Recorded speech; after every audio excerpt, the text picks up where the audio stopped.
Father, when the rod of Moses swallowed all the magical snakes of Pharaoh, Solomon offered a great sacrifice unto you, accepted it. What a mighty God you are.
Hi everyone, good morning, good afternoon, good evening, wherever you're watching from. Thank you for being here today. I am Oko Emmanuel Onyeka Okulora. And yesterday night I was unable to come here due to circumstances beyond what I'll take charge over. I want to offer my sincere apology. Because a lot of us called me and said, Okulora, it's 27th night, we are home, there is nothing to do. We need to listen to you. You are becoming an integral part of us. I promised them that I'm going to come, but I couldn't, so I have to say apology. So I hope you forgive me. And this is a 28th morning.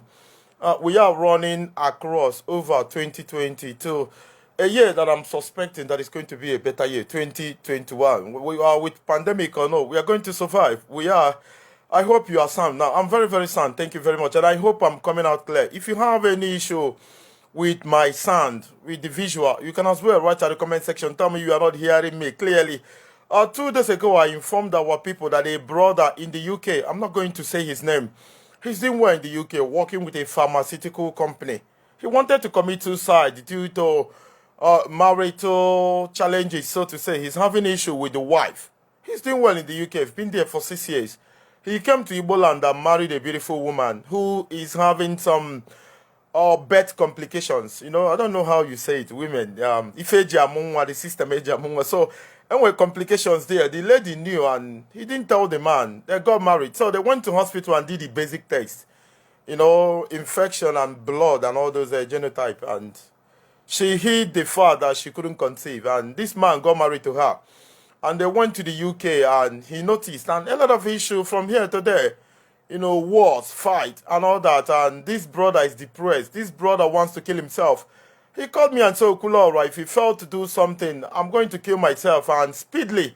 You know, that is why I was happy to us to share this video. There are timbers and calibers anywhere, in all the 6 habitable continents of Earth, who might be interested in the topical issues will go over here. So they will come. In one issue, I'm going to appeal to them. And for the sake of what we do here, they are going to rally behind it. So I called 2 women in the UK and 1 man as well in the UK who is a psychologist, and I said, look at this brother, do whatever you have to do to ensure that he lives. You know, tell him reasons, give him reasons to begin again and all that. And that brother called me this morning and said, Okulora, I'm fine.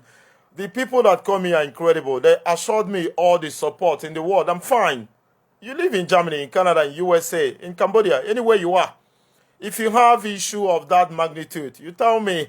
I'm going to as well appeal to our people to please, do makamoa, you know, for the sake of what we do, to come behind you and make sure that things are right for you. You know, because you don't know tomorrow. Some of the dividends you are getting today, some of the gains, benefits, privileges you are getting today are as a result of the things you did in the past. You know, and all these things, repercussion. Karma is going to feed you back with good things. So thank you very much for being here. Ike Chukwuduhu is our brother from Igbo Titi. Is it Igbo in Enugu State, who had mental issue in Indonesia a couple of weeks ago, and we rallied and we raised over 1 million naira here, sitting here for the family. Ike Chukwu arrived at Nnamdi Azikiwe Airport in Abuja on 23rd. He's still in Abuja, so any day you permit me or give me veto or authority, I'm going to bring him to the studio. But before then, I'm going to get another headset because I'm using headset. So he will sit next to me and say thank you for being incredible, for being unimaginable, for being indescribable, for being everything good in this life. I don't know. I am very, very proud of all of you. That is why. I don't know if I've said enough. Sometimes I go to Google, to dictionary, to find the best words to use to describe how good you are. And in the end, I go over the video and see that I didn't say enough. So this morning, you are shining, shimmering, splendid. You are unimaginable. You are indescribable. You are powerful. You are excellent. I don't know. Thank you very much for being here today. And those who are yet to subscribe to my YouTube channel. My YouTube channel is Okulo Orande Igbo. I'm Okulo Orande Igbo. It belongs to all of us.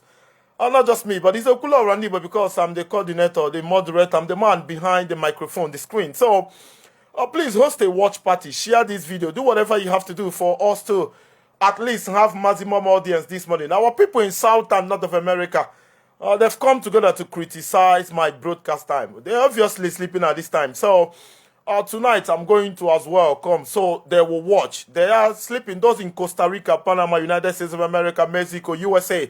Those in Brazil, Argentina, Colombia, Uruguay, Paraguay. All of them are sleeping. The audience at this moment are basically people in Africa, Europe, Asia, and few people in New Zealand, Samoa, and of course Australia. So thank you very, very much. Thank you immensely. And it's a festive period and it's busy for everybody. Even when I'm going for a traditional marriage or white marriage anyway, I'm going to take a few of the necessary devices here. So I can broadcast from anywhere I am. You've given me a lot. You've turned things around for me. So there would be no reason as to why I will be a day or two off without broadcasting. I'm sure it's going to affect some of us who are becoming too addicted to what we do here. Thank you very much. Today, I am asking all of us, I'm asking where you come from, your community, your village, your town, your autonomous community.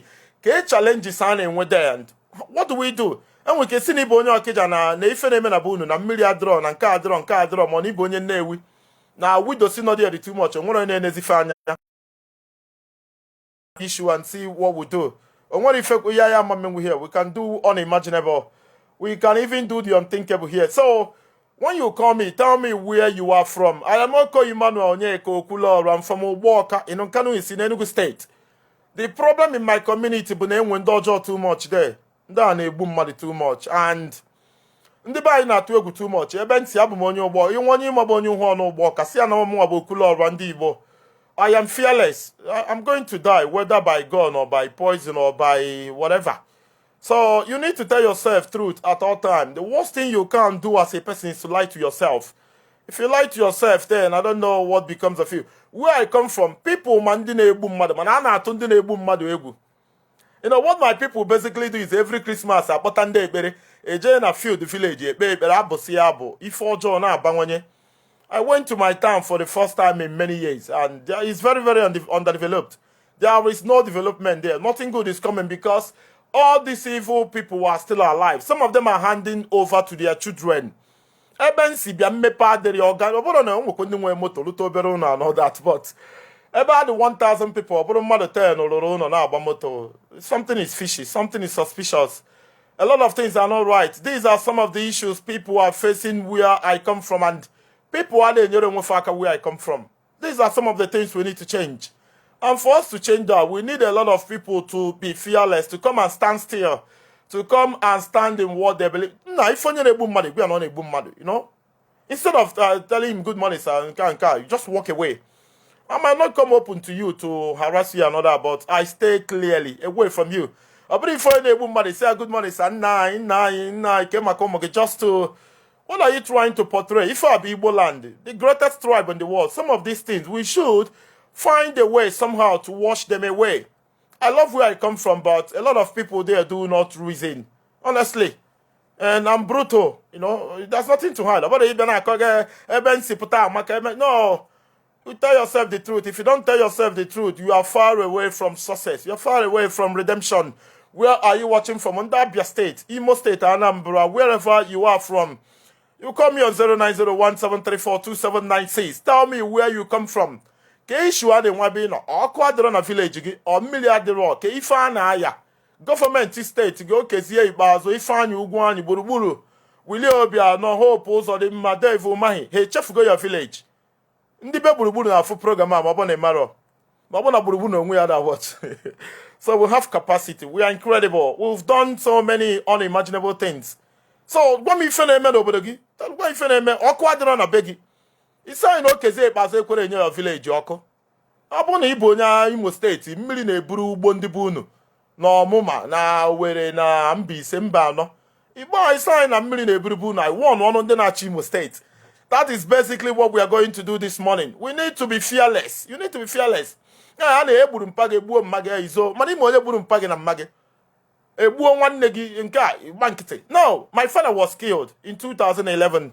I was very, very young in 2011. I was very young, but I fought. Onye gbu my father bụ funne ya. And I made sure that we parted ways. Onye gbu my father bụ funne, onye tọrọ ya direct. Ọ nọ na mortuary now. You know, Chika ọkpara si na ebere na-emeri ya onye ediri je egbuo mmadụ. Onye ndinye na onye na-egbu direct. Because onye igburu ife isi ya jebe na ị na-abịa. You cannot live forever. Even when you are 100, 150 years of age.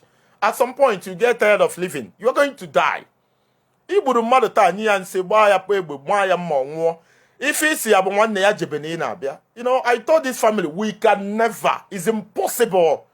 I told my family, my direct brothers and sisters, I say any day you are associated with these people, I'm going to disown all of you. I love you, but I just have to do that. I'm a man of integrity.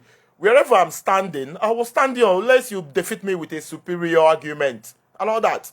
Onye gburu nna m na mortuary, a ga-enye ya na January. My uncle, the only uncle I have. I'm not going. Whether they bury him in the bush or the compound, I don't fucking care. That is who I am.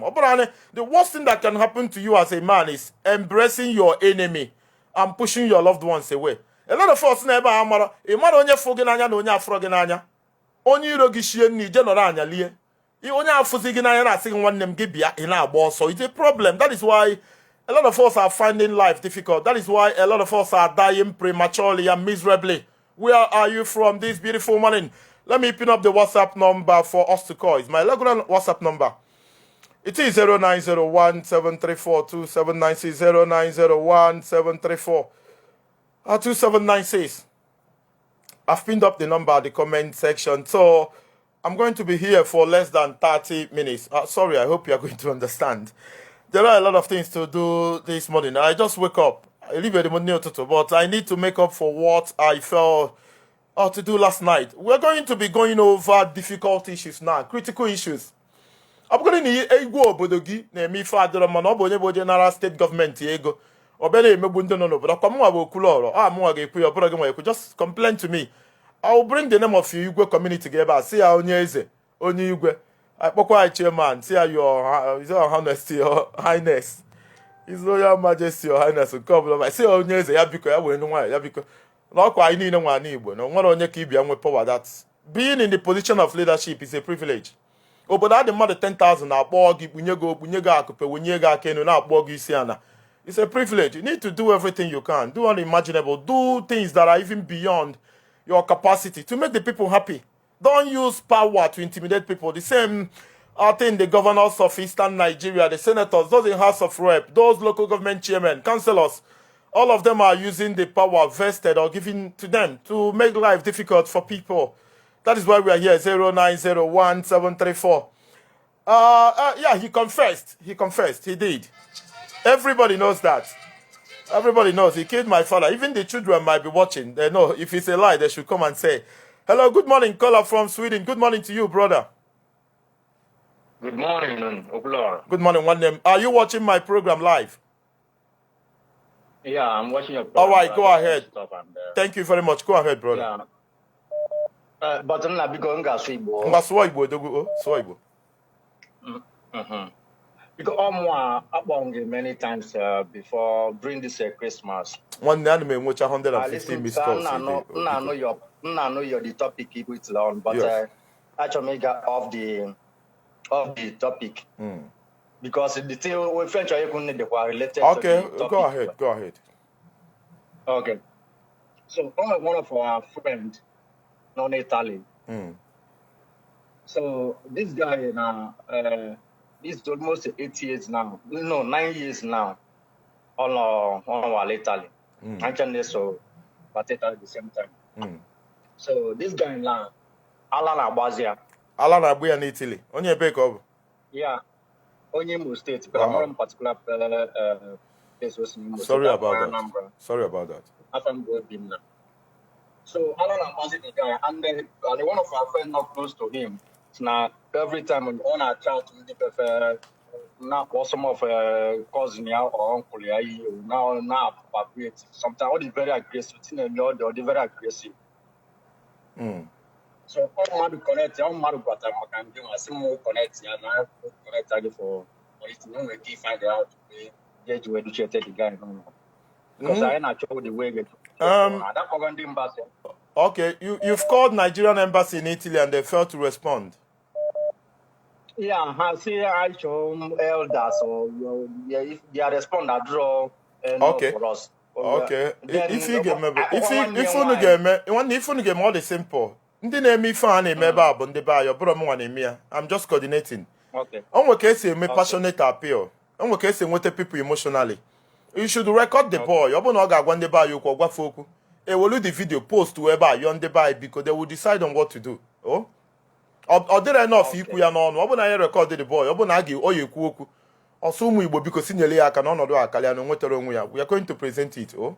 Mba onwezi formal onye na-agwa gị ekopugo onwezi formal ọma mmenwe ngwa si setegodi ya brother achọrọ m ka ịghọta ebe m na-eje o nwere ka m esi bịa na-agwa ndị be anyị na onwe nwanne anyị nọ n'itili arụ adịrọ si weta ego ka akpọnata ya a ga-afụ no prove na ọ ife mere mmadụ wee wute gị o nwe one guy ya kpọnata from Indonesia ọ afọrọ ebe ọ gbara ara n'Indonesia mmadụ vidiyo ya wee kpọnata ife na ifo ma ebe ndị mmadụ na-akụ ya ife ndị security o wute ya nwute ka o wutere ya eji ute ude ego afọ atọ ọ bata Abuja on 23rd mekwe video send ya alụ ndị be anyị onye ọbụla dị happy and I chọọ January I kpọta ya ebe anyị raise eri ọbụgodi 2 million o wee bido something evidence afọ ka eji eme I cannot just come and say eme you know ndị mmadụ mụnwa ga-esokweto mma atụmatụrụ ntụọ less mma atụ 20,000 mana ndị ga-atụ the main money na watch program so they need to see and decide chọọla anyị evidence ka anyị gosi Just a second. It's our brother about money. Like, in fact, our problem is that because I just can't be better here. Because I just it's not on the fee now. So I believe only for the miss no. First thing about young way batagodi. All bata we can take things up from there. Anom eba. For now, one of Nigeria, whatever nature. Oh. Okay. Thank you very much. Thank you, brother. Thank you. God bless. Thank you very much. Us no one na yara na agba n'Italy. So akpọgo embassy several Kenya aka embassy ekwere many things. So instead na ya fube ndị that brother. We need substantial proof evidence. So ka egosi ndị ba ka ayi offer biko. Brother, good morning. Where are you calling from? Thank you very much. Move away from your listening device. Oh, can now not saw the voice conversation. Okay. Thank you. Okay. Move away. Thank you, one day. Thank you. Thank you, one day. Nah. Thank you. You too. So, Muabu, yeah, Munwere, I communicate this morning, boom. Onwere ihe na-eme na banyị so and since amamu because mụ amechekwe na ajụzi ma anyị nwa ka bụkwa ndị Enugu steeti onye ebe ka Igbo odogwu abụ m onye Udenu abụ m onye Udenu then mana my village bụ Amala ka a na-akpọ ya after Obolafọ otago but na my community kpọmkwọm bụ Nkalago ka a na-akpọ the place Nkalago so Governor rụbara ụzọ ọ rụgidere ụzọ from Obolo rute na boundary between Amala and Obolo a stop adị ụzọ Nyataba? So o nwebeghị any good thing mụwa ga-asị gị that na anyị nwa bụ ndị Amala or in fact Nkalago bụ anyị now as I'm talking to you anyị nwere ụzọ 1 anyị nwere ọkụ 2 anyị nwere mmiri 3 no good school brother. No good hospital. Nkalago bụ nke dị between Ebonyi State na Enugu State. No. Nkalago o nwere that is ịbata n'Udenuba. Yes. Udenu local government ba. O nwere ebe a na-akpọ Umenachi Amala. So inside that Umenachi Amala enwere obodo a na-akpọ Nkalago. Yes. Okay. So then ikwo maka network network MTN all these things. Jesus Christ. Like come on kita now onnaro ne kita now naba na ba ba. Network bụ just my number magaz. Jesus. So in our village again now, no communication again until you come out. No communication. And again, brother, no communication. Unu enwere ọkụ, unu enwere mmiri, unu enwere ụzọ. O nwere ife unu nwere school adịrọ mmadụ unu na-atụ vote. Mana unu na-atụ vote. Vote anyị na-atụgodi sef na ịbatagodi na Amala as a whole. Idu anybody na Amala, ọ ga-agwa gị na Nkalago bụ the main people na-atụ vote because abịara na anụm ihe vote a. Ịma ebe a ka ha ga-ebu ụzọ wee bịa. because na ha mara ka anyị sa atụ the vote. Because and I want to support this person, I support this person. Once we support this person, everybody join. So and since all this while in Enugu State, as I'm talking to you even up to now, about last 8 years ago, Kabia Agunyechira in Po. Abi 10 years ago, Kabia Agunyechira in Po. Since that time, Po na nada, ndi Po. Anything. So the thing that is in fact, I will make it an Joseph sister. I want Marozi Kaiwa Kabukwande Enugu State because I be Rukwa Mozo. Road uzo na between Amala and the Obolo. It doesn't any men at work about. Brother, funny enough, I bet you no polo. I get secure picture page post to na Governor Enugu na Louis side. What man or end there. So I've taken note. I'm Enugu. I've taken note, and I will do something about it. And I hope that people are listening. And we go onye Nkalago also ya kpokwa ka ogwa ayi ka odi. You know. Register your grievance. We're going to do something about it. Thank you very much, brother.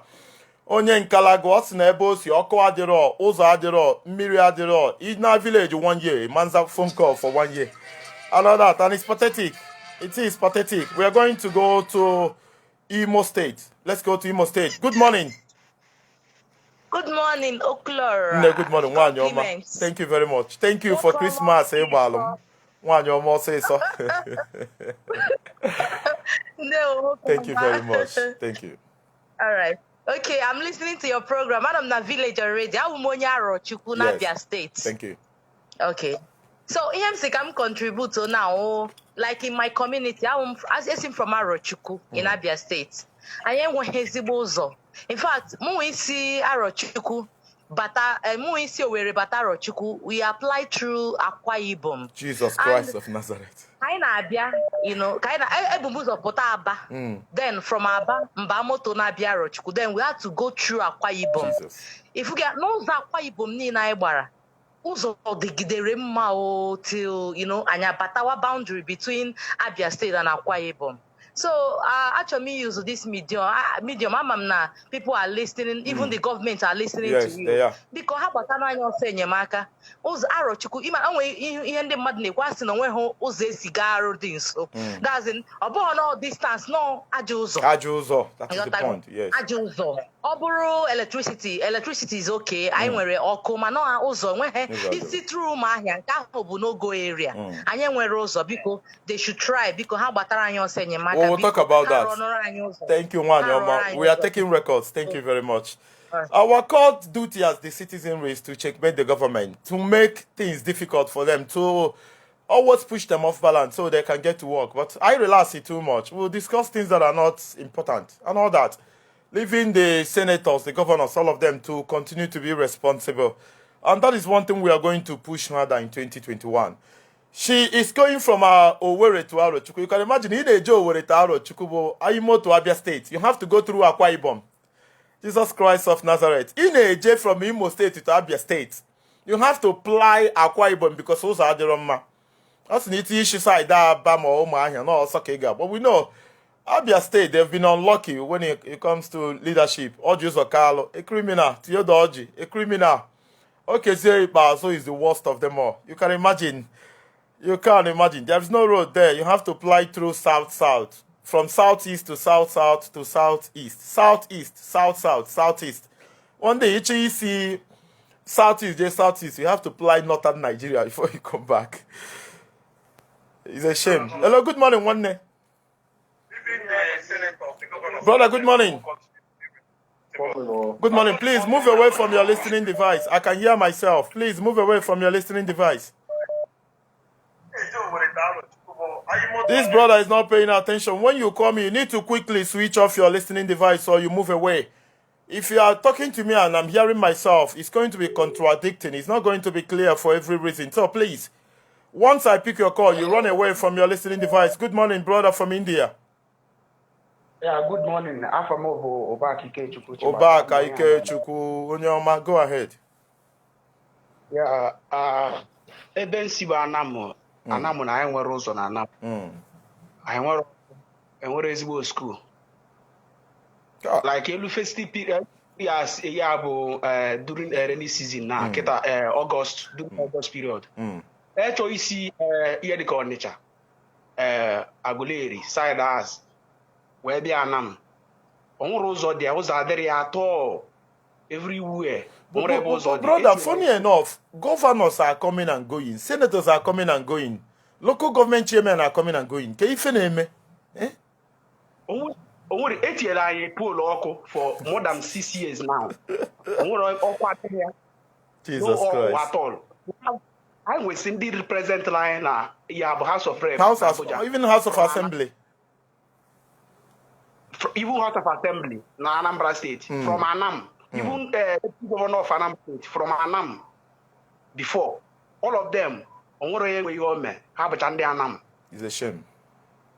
Brother, if you now, because brother from India, most times because of our problem. Anambra election is 2021. Adam na abeko na Anam bu na onye Willie Obiano wenyere aka enu na ndị Anam ga-atụkwara ya vote. Because if I need it now about infrastructural development, I need the mental development. Ndị Enugu na akpọ na ebe akwa. Mụnwa bụ okwu lọrụ apụtakịta na nchọrọ ichi Enugu. One idiot nwere ego ga-apụtakwa na eje tụọrọ ya vote. So, ọ bụrụ na ya change how we reason, where do we go from here? Because nothing is working absolutely. Ịmagono ndị mpa na ndị mma nọ na village. Ke ha ukwu akwa. Ma fa rice ha chinye. Brother, onwe video mfu Chimaroke Nnamani. Chimaroke Nnamani o ete ọgụ ka ọ bụ. Ọ nwanne m ka ọ bụ. I need to tell you the truth. Ada eme nwanne na Enugu ma ọ n'ọkụ mmụọ. Chimaroke chiri Enugu 8 years nothing. Chimaroke nọ na Senate na nothing. Onwe ebe ọ pụta na Enugu ụmụ agadi nwaanyị a na-erete ife n'ụzọ chinye aka na-akụrụ ya egwu. A na-agba egwu. Does it make sense? Does it make sense? Even my own community, not my uncle, my last born, my dad, the president general. You see? He's a barrister, he's a lawyer. Man,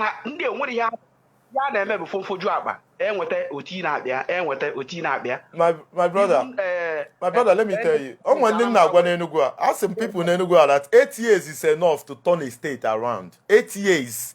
Would the Anambra state when 8 years is enough. But Nenu Peter be Nenu Willie Obia, no got Potaka Union Ango Manaki may governor next year now. Nothing happens. Oh, when I know more why. I know more why because if I'm with a represent life from state and even federal, man, any changes I name, I go again. I call them Mario, just a Pialona, the Aqualonia, Tolo Hakanopi, Kena Rice. The 1,500. 8 years. On a best government. Oh, government, you want government. You want. You're right. Brother from India, thank you very much. Thank you very much. I've taken your complaints. Thank you very, very much. I know about our problem. If you think you are not powerful, wait until it's time for Guba election, House of Assembly, of Federal House of Rep or senatorial election. That village goes adiro, ballot box gabatare. The politicians are going to come there with their mopo, with their DSS, SSS. They are going to bring your mother some magina in on Malaysia na ataf, in on India now, it's in na matu na ataf due to the irresponsibility of your elected officials. Your parents nọ na village, your uncle ga-apụta na-achinyere ndị politicians aka. Anambra election bụ next year. If you cannot bring up to 5 to 10 billion naira, to lobby people, I'm not sure you are qualified to run for gubernatorial election in Anambra. Anambra is too wealthy. Anambra have more billionaires than any state in Africa, than any province in Africa, than any city in Africa. There are too many billionaires in Anambra. Anambra on each alone has more than 25 major markets. You can calculate the amount of IGL that comes out of Anambra. You can imagine Anambra having an international airport and a seaport. Anambra will be one of the richest of all states in the world. I swear with my life. But a lot of them are irresponsible. Willie Obiano has been the governor of Anambra State for 7 years plus. Tell me one achievement of Willie Obiano. Willie Obiano, sometimes he goes to Houston, Texas, where he lives and stays there for 3 months. Governor of a state, you will leave your state for 3 months. There is nothing, absolutely nothing functional in Anambra State.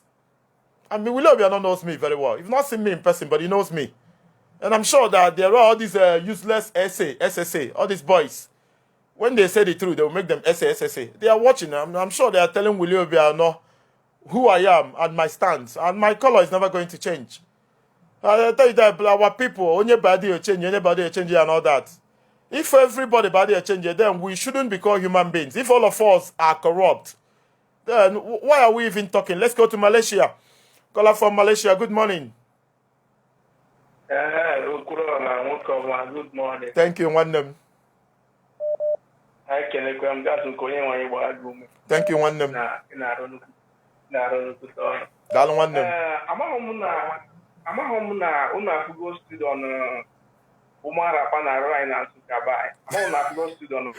I forgot the picture.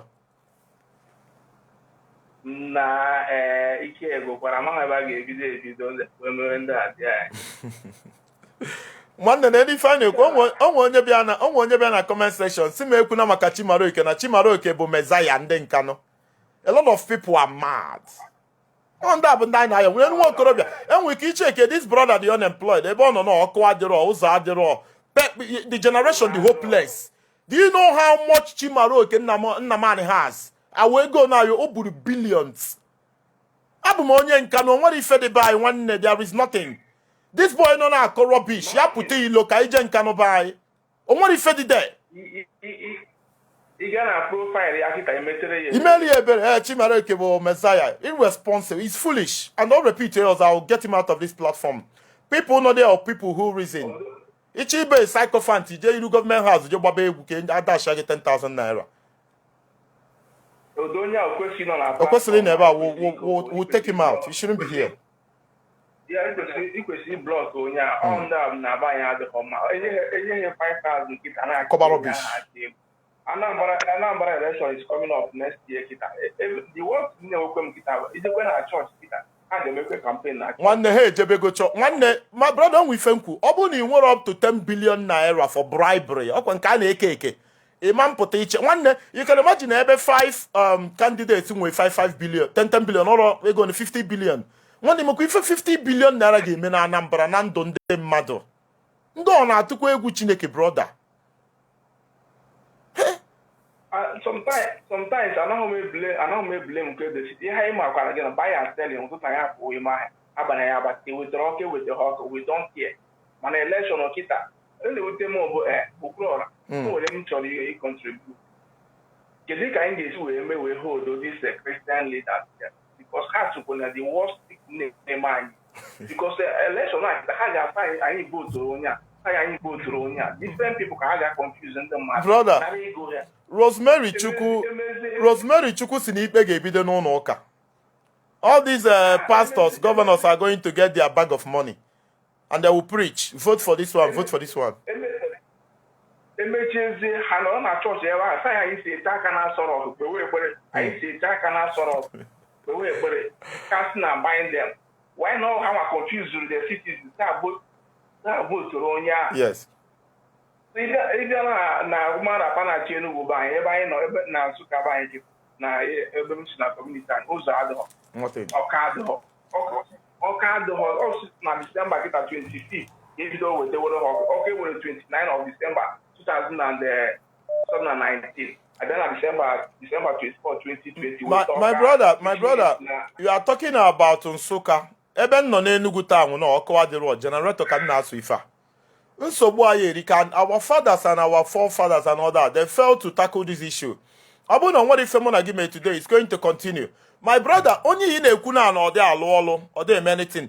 Ọ pụtakwa election ọzọ, we know 17/17 local government areas in Enugu State. We are not ready. How can you be underperforming and you are winning everything? Onye ọbụla ịkpọpụtara win, no? Something is fundamentally wrong with black people.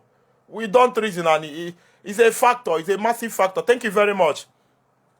Caller from Malaysia, thank you very much. Thank you very much. Thank you. Thank you very, very much. Call me on 0901-734-2796. Let's go to Indonesia for the very first time today. From Indonesia, we'll go to Germany. From Germany, we'll go to Netherlands and say, why is somebody calling me on video? I'm on video radio and you're calling me on video. It's not the right thing to do. Caller from Germany, good morning. Good morning, Odogu nwanne m dalu o. Ọ dị mma Odogu. Yeah, when I'm not from Germany. Ebe na Germany ka isi abụ Odogu? Not from Kashue. Kashue, thank you very much. Yeah, one topic in Ketata, Maka. Now, our villages, many people now for there. Many people are dying. One the shift to ever your baby no, or shift to ever your baby no, only anabata. Only solution, I know one word. Is may end that in the Osegavika, Abutala Biafra. Only Biafra can save us. But when horse are you want to kill me? And I got gallows in the past talk because that is their business. He would try to go like what I reject. You know that? Yes. And to our people, I grown on our people, to election only 1,000 naira, only not to be 1,000 for over 2 weeks. You need 1,000 organ and again. Can't wash up. You're right. So the only solution I knew when you will eat can you show our Biafra with our Biafra, can you one? All those nonsense was very, very important. We are suffering. Because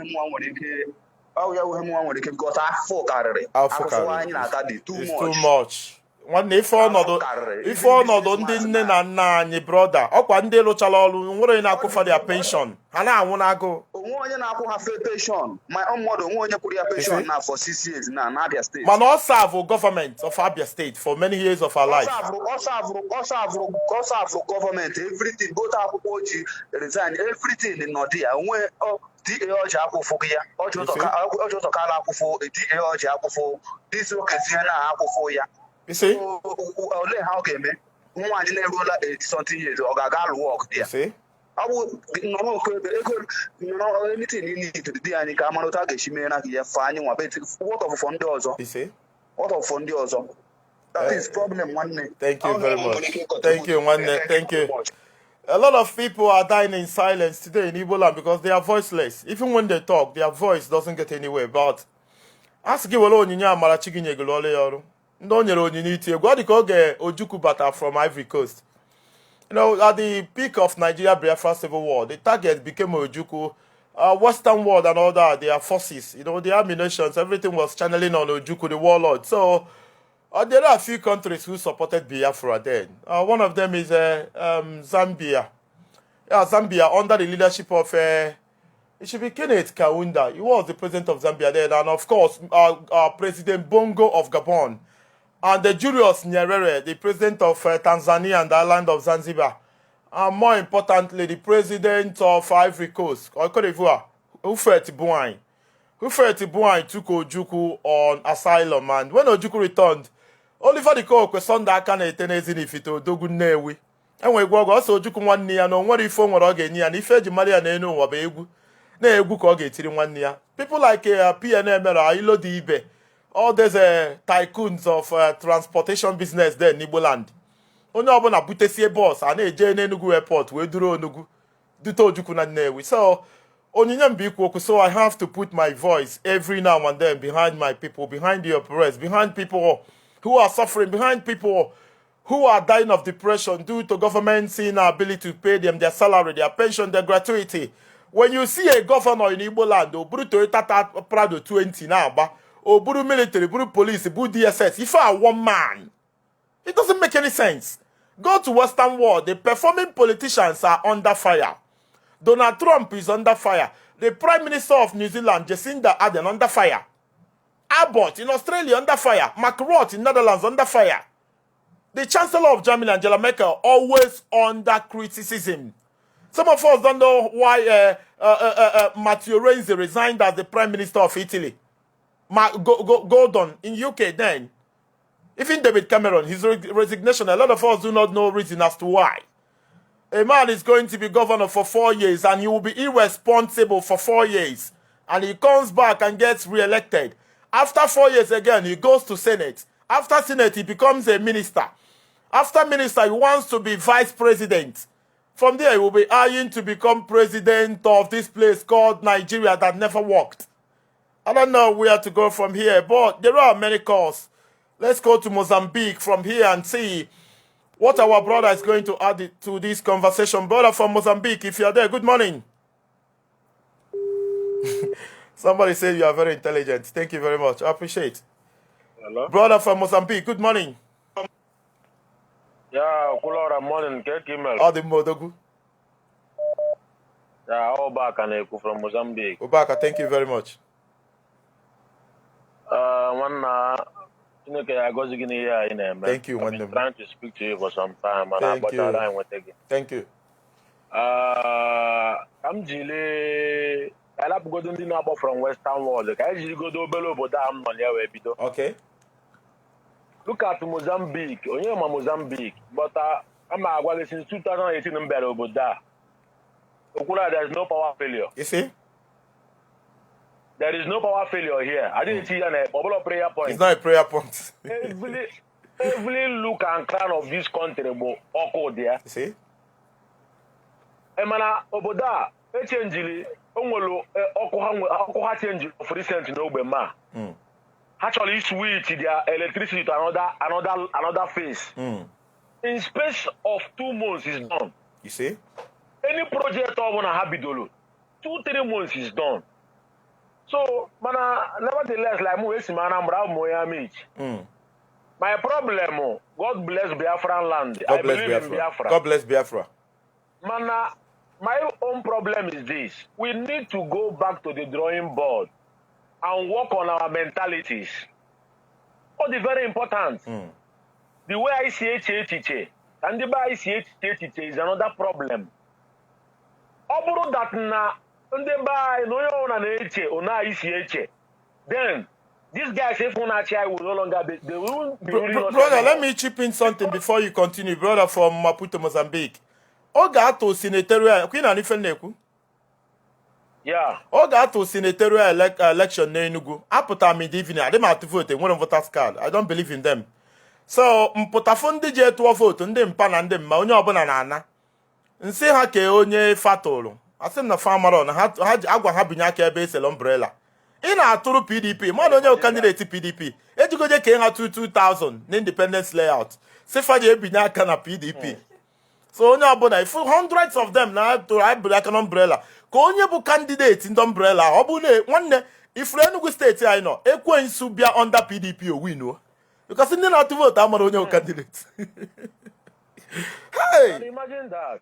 Jesus Christ. So that's how bad this thing is. That's how bad it is. You know, thank Africa, you very much. My problem is this. We know Africa is corrupt. Other countries are corrupt and they are moving forward. But despite the fact we are corrupt, we are not moving forward. We are not. Nothing. Everything is going One Igbo onye Anambra, brother Igbo onye Anambra, nwanne m Igbo onye Anambra, ihe arụ ka ọ bụ, taboo, sacrilege, abomination na Anambra. Anambra enwere international, enwere airport, me for international. I say na Willie Obiano na cargo airport. What is cargo airport? Anambra of all people. This is a state that have the most rich people in Igbo land. Igbo land, the whole Africa. Onwere state nwe billionaires, number of billionaires Anambra nwe. Gugodi so nnewe na ma ego others side fa. Imoni nne mo all kind ife. One day billionaires no na Anambra, inwe ike idete mmadụ 500 billionaires na Anambra. My brother, I lived in China. My brother, I lived in a city called Hangzhou in Zhejiang, China. One man na akpọ Jack Ma, onye nwe Alibaba. Ya nwalo my city so ya.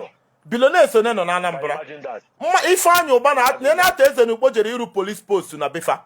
Ata eze nwere ike ikpe Ifeanyi Uba akpọ billionaire sete no na Anambra. Fasi government bịa si certify ya fa ka alụọ international airport na Anambra. Ka na balance ife ego just to support the people. They cannot do it. Ah, no, ta se butere akpara ise, ekere nnu, ekere ncha. Hakegburu nwa ala ncha. Yeah?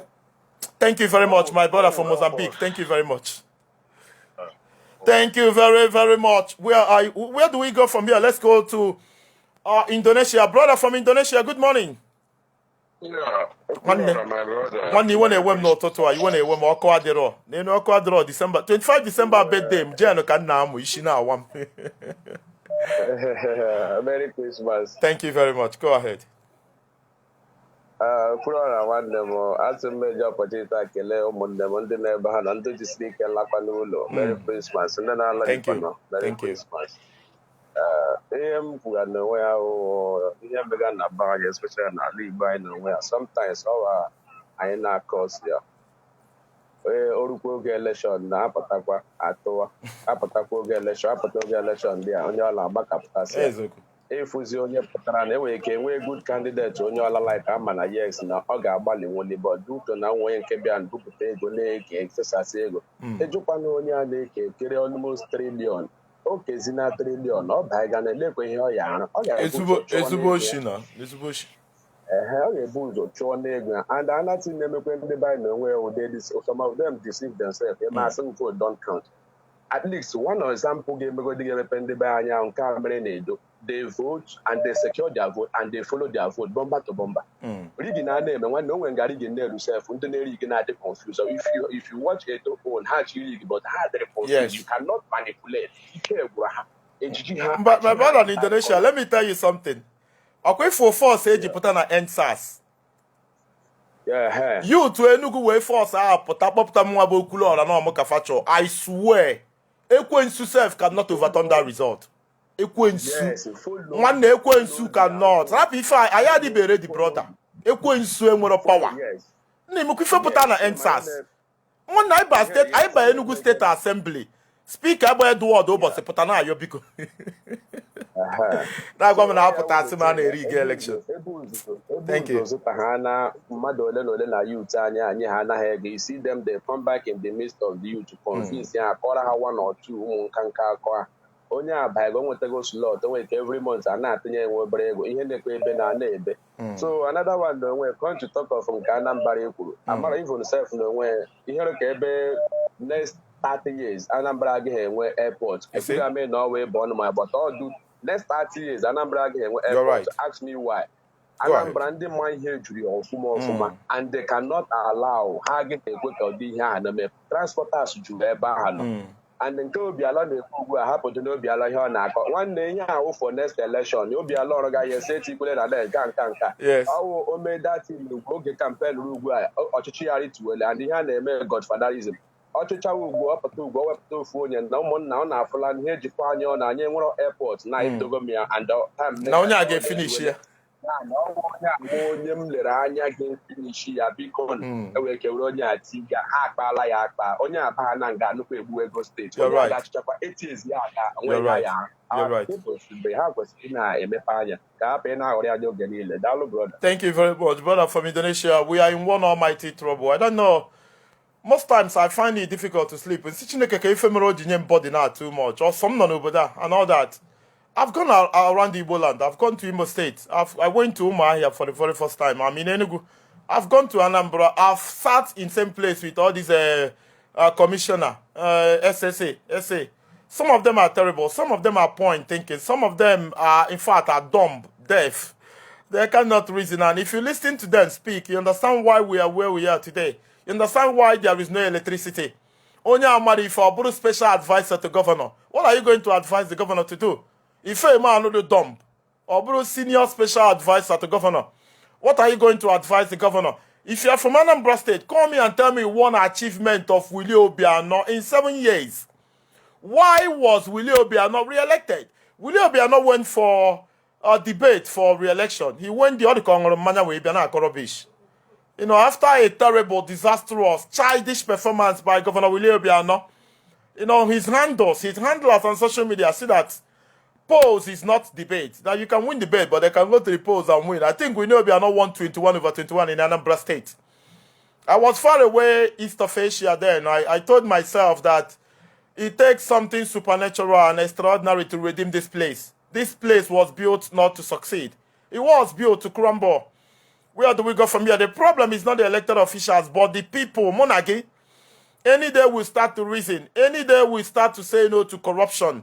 Local government chairman now, and we can hear you like 500 million.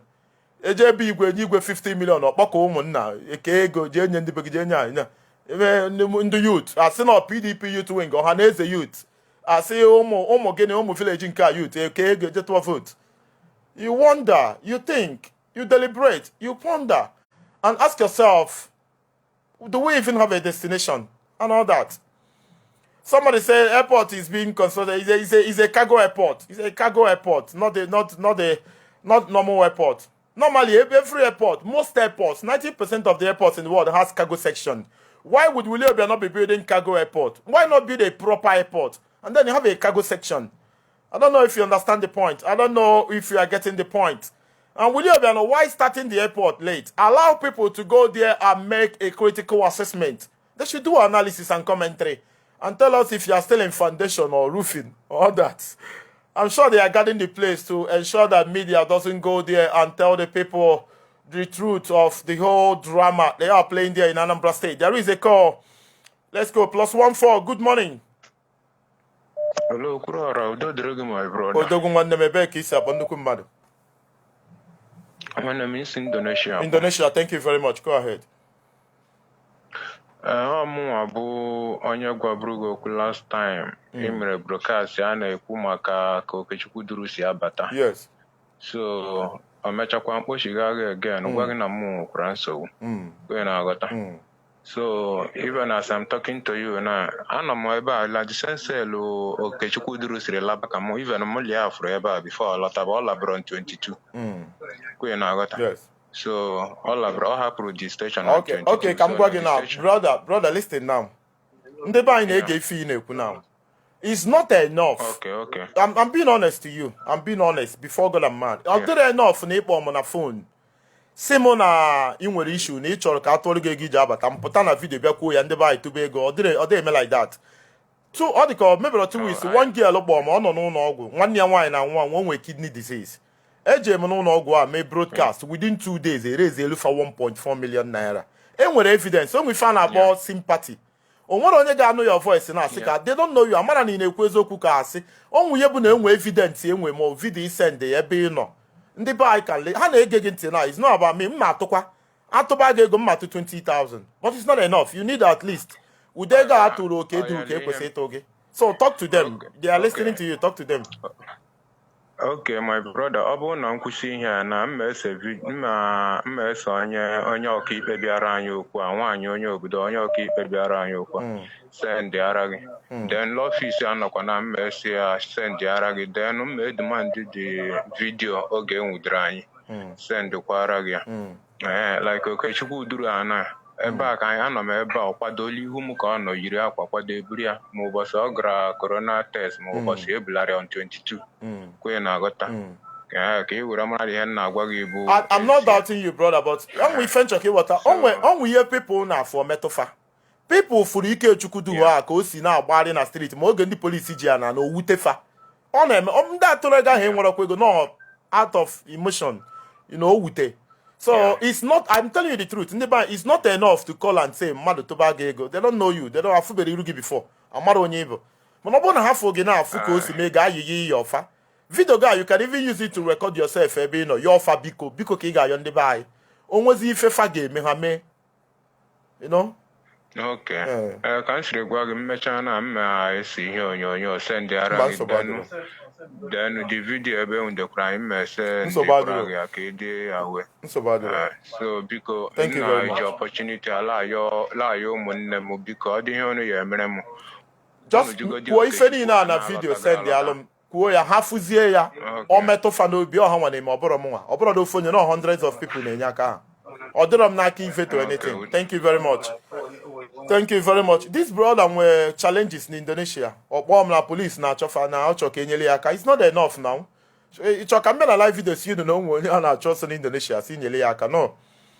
Ngwe ya record wuo onwe ya kọwa onwe ya. So ọzọ kpọzi m ọgwa m na-ejide gị ya na ọ nọ n'ime. It's still not enough. Other enough because people can he's saying the truth, but people can lie. And we deceit too much no waketa. So that is why we need to be careful. Only for game proof. I'm gonna totally and we can raise 500 or 100 or 50,000 is something. More than one gets some to 20. But it needs to appeal to our people. There should be visual and voice communication at a time. If our voice communication need the visual, ka Africa malo. Oh no, metuzi no be we could if 50,000 in we baluguru. Man, if one of the one is sitting na eraponya na chuku ya atago tamonwi family and all that, you might decide to help. Let's go to Germany. Caller from Germany. Good morning. Good morning, Okura. Good morning. Take him now. All them one them. Thank you very much, Odogu. Okay. According to the program in Weluta, emana ndị n'obodo oyibo na-ekwu ọdụ izi n'ọnụ etu ahụ kweyọta yes ọdụ mfe n'ọnụ maka na ha nwa n'obodo oyibo o nwere ndị nọba anyị elinwu 2 square mil a day. You're right. So ndị ahụ nọba ya elinwu 2 square mil a day wepụtasị ya na-enye ha 4,000 5,000 and ha nwee nwe ha ide anything pertaining politics. So I want to have that kind of money. Only 1 month. So I go do 5,000 for 1 month. You're right. I want to have that kind of money. I like go to grab on car. You go to so you know. When I walk one ball, where if you had where you go do for queer diving. So on the no bodo you go when you change their mindset and the change their mindset although go easy like that. Because each change mindset matter, you take your effort in times of money, in times of many things. And the I know, but you will measure all those things, you know. So you know, when I see you and all that, okay, or that even money now they so all those things, how the design go that country. A design go that country in a way. It's go fear and around the mother number one. Men the mother can the mother this way it's only the way African will live, mostly Nigeria. That want to live in poverty. I don't know if you understand. I'm getting the point, brother. You're right. And also when you pull up, too many people pull up. I say what? On your battle, you do 100 yellow bodo, you will so 10. Well, he can attack a joker in Nigeria. 90 a joker. Can you pay me pego? I forgot things. I don't know if you understand. Yes. So with this way, I see our governor, the only thing, the only solution, my brother, the only solution was Ebuwa di obodo. Onye ọnwụ na-agawala onwe. And kelu ga esigbu obodo. Ọhụ nke a na-ekwu okwu referendum nka. The only way esigbu obodo a any that is Ethiopia the beauty complete. Adana na complete. The way rebuild kwazie. And also now can make renovation. Although possible in Nigeria. Because if you don't make renovation, okwa ndị a na-share na oka ha nwa ewepụtakwa ego we made the renovation. Like he bring it down, like he made referendum to change constitution. On your renovation. I don't know if you understand. Yeah, brother, but the only thing I'm going to add to your submission is that I go get 1,000 naira during the election in Welia is not enough. Brother, when countries of the world do not have for her reject to go bribery, not your future. Typical black man cares about today and not future. And then Nana, you're confirmed to vote work, every fan of today. Telling me that no, I go marriage when you get 2 cups of rice na 2,000, you just all on your boogie vote. I cannot agree. Our people are not doing the right thing. Okay, Okurora, onwere ife nchọrọ ịjụ na. Onwere ife nchọrọ ịgwa gị na. Etu idu na idu educated, do intellectual. Mmadụ nọkọta na owelu 5,000 bịa na-eyi. Ọgọdụ na idu akwụkwọ sef. As a man, as a lad, idu etu ana. Mmadụ nọkọta na-abịa welu 5,000 na-enye ose otu ọrịa vote. Brother, onwe ndị ka m dị educated, onwe ndị ka m dị intelligent a na-enye 5,000 ha welu. Ife m ama nwe ya bụ na enwere m mmadụ ka m bụ. You know, enwere m integrity and enwere m obi mmadụ. Nwanne ọnọdụ ndị be anyị na-ewute m. I don't know, ọ bụrụ na ịbata Christmas na go to your village. Ka ife ọnọdụ ndị mmadụ nọ there. And most of them bụ ndị lụrụ gọọmenti ọlụ eji their pension and gratuity. Onwe ndị ka m mara akwụkwọ ka m nwee gị inyekwe for 5,000 fa weli ya. But I'm not taking because of who I am. Na Okurora, onwe ife nchọrọ ime oke mara na. Okay, follow that country wụ Nigeria. Ma ndị agha na-ekwu okwu na ha woje 5,000 na ha jere akwụkwọ ma wolu 5,000. Onye aka m na-agwa that mindset, that etu anyị esi wee structure the country. Ha nwa now, n'ijere akwụkwọ ahụ na nwere wisdom, n'ijere akwụkwọ ahụ na igbu ife. You're right. I don't know, I'm on the ebe nne. You're right. Passing sense. It's not passing sense. You're right, brother. I can agree.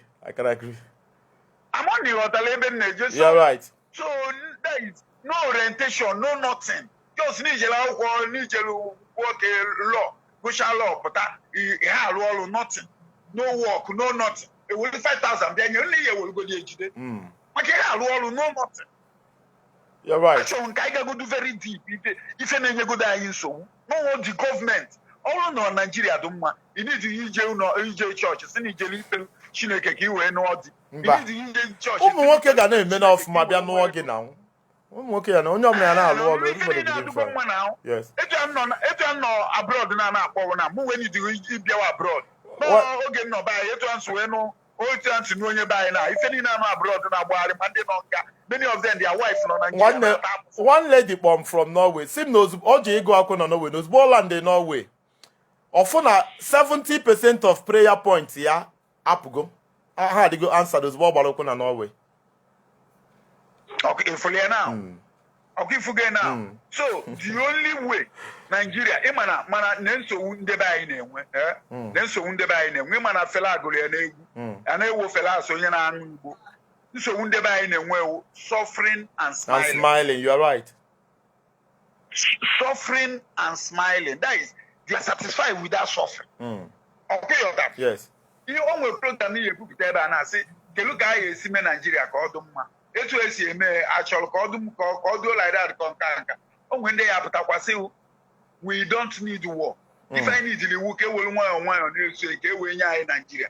Which na mụ na agụ na ebe a now. Deep inside our heart. Na Nigeria need your soft hand. That I nweta ezigbo ife na Nigeria. Freedom who by force ka esi take here and the Muslim go as a black man. Mana ịgwa ndị be anyị na ụmụ ndị nọcha abroad ịgwa ụmụ ha nwere ike nọ ebe anyị nwa ha nọ mpa ha ka nọ ndụ ha cheche ife niile a asị mbakwa n'ọkakwa mma na-emeri etu a na-eme etu a n'ọdụ mma etu a mana ị nọ na Germany ye ọ na Germany ebe a ka ị nọ na ọ bụrụ ụbọchị a chọrọ ime protest ọtụ ga-enye wụle rugged protest ifu ndị nne edupụ ụmụ ha sị ha ji emewe protest for their future. Yes, Manda na Kubatin, Mande police na Piacho, Manda na Nuku, Manda Kopolanya to Pohananga. Apple, Emechapata, only a jet treat. On that process, again, no grease, on that process, okay, Fugena, the mother, Mapata say, every year, that very day, take you Buonya, that is you to Apatana scatter settings. Thank you very much. You are right. Caller from Germany. Thank you very much. So this is how it is. Thank you very much, and God bless you. Thank you very, very much. Please, there is a link at the comment section. There is a link to our YouTube channel. Please, Okulo Randibo, click on the link and subscribe.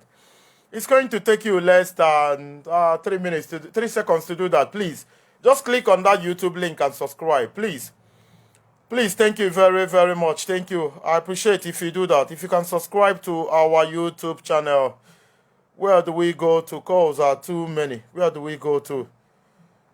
Let's see who is on the line. There is a call here, +233. Good morning. Hello, good morning, brother. Good morning, Ebek Isiapo. Thank you very much. Go ahead. Thank you. Thank you. Yeah, because him ne kubo ebe mu wase tabo ayenwe okude a ayenwe uzo ayenwe mmiri enwe be na gaga na ebe mu onye ebe ka ibo odogwu ebe mu onye Abakaliki izi onye isi na Abakaliki yes izi ma community bụ ndeze community na mbabeluzo ka mụrụ m nwa afa mbụ nwa Bekee Igodo onwere ife dị na bunu chacha mana a na-atụ vootu elekshọn wee butere unu ballot box ndị nne na nna bịakwuo na line na-atụ a na-atụ vootu iri ma vileji ọ kwesịrị bụ 5 vileji mana achịkọrọ ọ bụrụ 1 vileji anyị nwere ofu one borehole and alụ na 1993. Wait, brother abịa na bunu ka ndị be anyị na-aghọta 5 villages ka emere ọ bụ 1 only one borehole ka unu nwere that borehole bụ na 1993 ka agbapụ ya. Yes, I know me go. Ukomere de kanko. Ke mmiri ndị bụ unu na-use si now. Nwe kana kpọ dam. Dam nwa efi na mmiri de. Onye ọbụla nọ na de mmiri ọdọ azụ ma ha na-ekuru anwụ. Chai. Mmiri azụ ma efi na nọ n'ime efi na aṅụ mmiri efi nwuchi unu nwa jekuru nwụọ n'izi. Amụdụkwa na-adị sef, ị ga nọrọ part a na-atezigba afụ de. Akpara anyị polu na our community 6 years ago. Afọ waya, afọ ọkụ. No call, ị ga there, no network. Ụzọ adọrọ. So ị na-abịa nna gị 1 month tonight, manza call for 1 month. No call, nothing. Ọkwa adọrọ. Ụzọ anyị karịcha John na the whole. Anaghị nwa na-akọpụta nri a na-eri na Igbo niile. Anyị na-akọ rice, a na-akọ ji. Ibugoro ka ị buru ji akịta ma rice anyị nwa gaa ahịa, ị ga-afụ moto ga-eburu gị, moto adịghị aga ụzọ anyị nwa. Duto na ụzọ adịrọ. Ụzọ adịrọ, ndeze community. From irute iji moto from Abakaliki, irute Iboko, ịpaka moto gị, baa ọkada, gazia from Mgbabeluzo going. Ọ na-atịba afọ de, nna ya gọvanọ Dave, ọ tụrụ anyị ọrụ ezigbo ọrụ. Ọ tụrụ ọrụ is a man, ọ gbara mbọ na taa. My brother, don't praise any politician. Nwanne ego gị ka o ji alụ ọrụ and ị na-akwụ ya salary. Nwanne mana Dave Umahi chisia Ebonyi State, ị ga-akwụ ya pension and gratuity. A ga na-enye ya other benefits for being former governor. So don't thank him. You don't thank him o jiri ego akpa ya alụ ọrụ rụọ your money. Ego si na bega ka o ji alụ ọrụ. And ị na-agwa m na unu na-efi na aṅụ the same water. So don't thank him. Ọ dịrọ proper brother. Biko ya mere anyị becheta anyị nwa biko rụọla anyị ụzọ rụọla anyị mmiri ọ bụrụ ọkụ nke ọbụrụ ofu ya meela anyị ezigbo afọ dị. Thank you very much. Nwa na plan be ịga mmiri ọ bụrụ bonhole ebo mana since last year December ebe m nọ na Ghana shop m mee mkpochi onye m emenwu. Very sorry. Afọ m nwa Bekee Igodo. Nwa Bekee Igodo n'Izi. Thank you very much. Thank you very much. O nwere ife need add unu anụgo everything okwu. He called from Ghana. In fact, ije na some Igbo villages today. Little development ị ga-afụ there bụ individuals mele ọbụla government. Some of you know obodo oyibo na-eme unu bata ịgbapụ ọ dị ka Mr. Bernard Ede onye akpụ ugo na platform a ka mụ na-anọ mata o meme invite na bia that was last week. Nje bịa na akpụ ugo ọ na-arụ ya na-eme oge ọbụla ọ bata ọrụ ụlọ chinye ụmụ ogbenye kii ndị na-enwere ụlọ chinye aka nye ndị obodo ka efe ego binyefe ife. You know, some of you na-emepe bụ unu isi obodo ebe bata ịgbapụ some of you nyere obodo unu ọkụ. Some of you na-eme na village nye ụmụazị scholarship. Some of you na-agbapụrụ ndị obodo unu mmiri. You know, ewepụ unu ama m ka anụ Igbo ga-adị ọ bụ ma ndị anọ n'ọchịchị God forbid. Enwe ndị na-ebe a na-awọchi program agbapụgolu ndị obodo family lụọ ọrụ ndị obodo school and all that. I'm sure of that. Some of you did that. Let's go to Spain and see who is calling from Spain. Let's see. Caller from Spain, if you are there, good morning. Caller from Spain, good morning. Move away from your listening device. Good morning. Good morning. Please move away from your listening device or you can switch it off, brother. Yeah, I've already switched off. Thank you very much. Go ahead. Good morning. Now, this your topic this morning is a wonderful one. Thank you very much.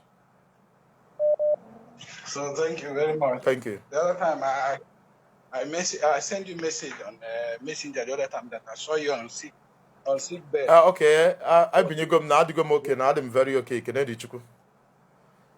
Thank God. Thank you. Okay. This is your opinion on this morning. I went home December 2018.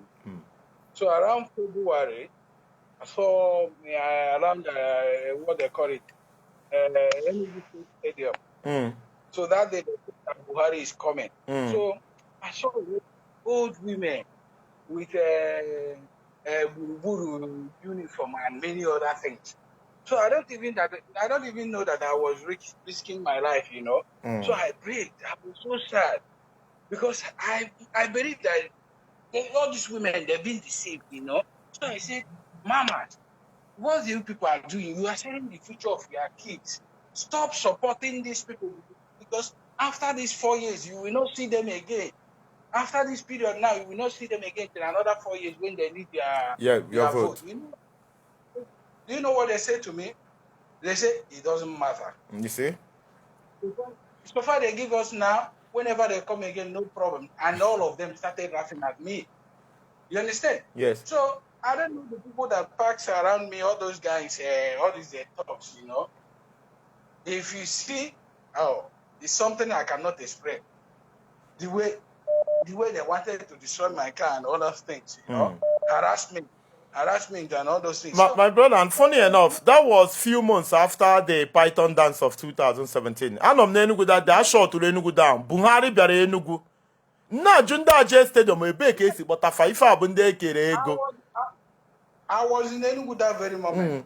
So why I'm saying all these things is that sometimes I believe it's we are the problem. That have to advise our moms. You understand? Because as I am today, that 2018, I told my mom not to go anywhere to vote for anybody. And she didn't. She didn't go anywhere. You understand? So some of us can do that to our parents. Trying to educate them.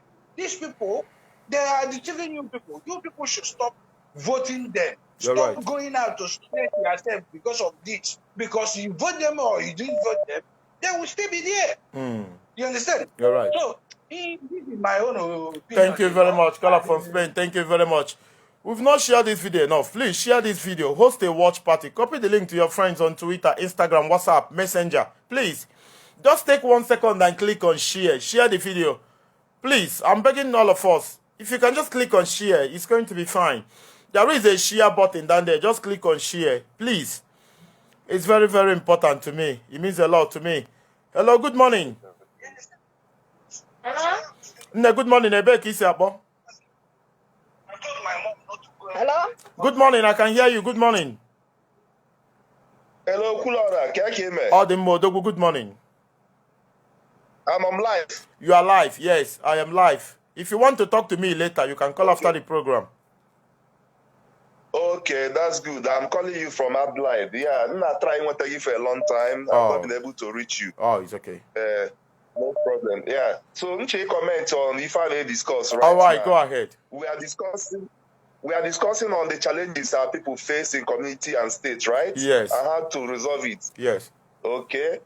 The truth na obaru imadu ina ekwu okonogo kwa akọrọ nka. All of us as Igbo, we know our problems. All of us. One of our basic problems I want to Igbo, I na-anya na-ego too much.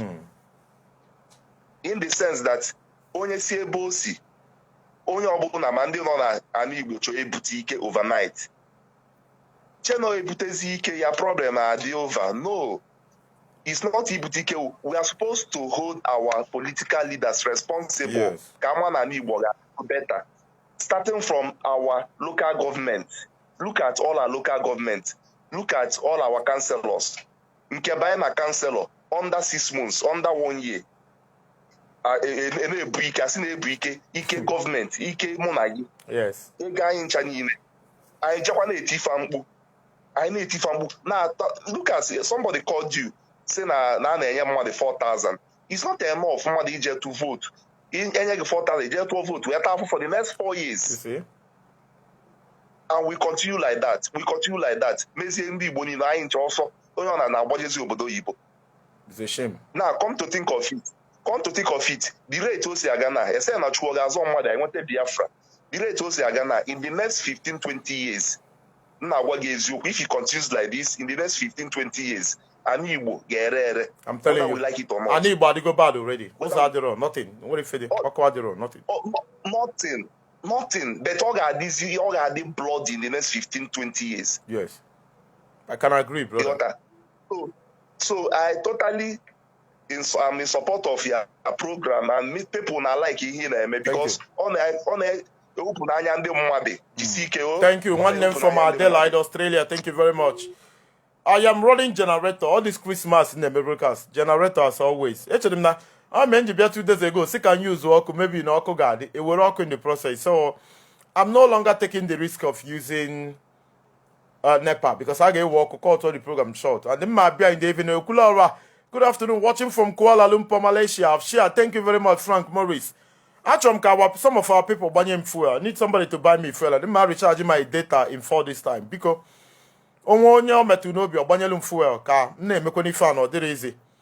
it's not easy. And then when my generator is massive, you go there for 5,000 because only the Ibu AC, and all that. So because fuel, you can write me on WhatsApp or send me inbox message or call me and tell me that you want to buy me fuel. Call up from India. Good morning, Odogu. Good morning. Oh no, man, India. Odogu. All them, I greet you. Okay, I'm Aboge from Bangalore, India. Thank you very much. Program in a man atomoto so much. Thank you. God bless. Abmonya Anam in Anambra West Local Government, Anambra State. Ukulora program get is so fantastic. Eventually, can state eligible the topic and a treat now. Anambra West local government area of Anambra State is the worst local government in the history of Nigeria today. You see? Yeah, but the worst local government, Okulora. Esimu Umwenweloma Anamu Webia. Umwenweloma is a town, Anambra West. Yes. My last 10 generations, Fafro pole electric in my community. You see? 10 generations, past 10 generations, Fafro pole hole. But right now, at the 30 years, probably I still have more 50 years to go. You have more than that. Okay, fine. Now, how will I feel? Now my own generation, I've a poll in my own community. It's a shame. All is so pathetic, all is so bad. The government representing our own constituency. I am with Mr. Patrick Obalemodoba. He's a representative of Anambra West local government in the House of Assembly. Well, Mr. Chinedo Bidigwe, they represent a federal House of Representatives. Stella Odua, they represent the Anambra North Senatorial District. They are all failures. Those people are evil. They are all evil. So now, my advice is that the last caller, Gulogu Basalo, our parents back home advice. We need to go back to our parents, our old people that are at the home. We need to go back to them. We need to enlighten them. We need to tell them that those people has no single plan or hope for us. Okulora, my people, Anambra West, under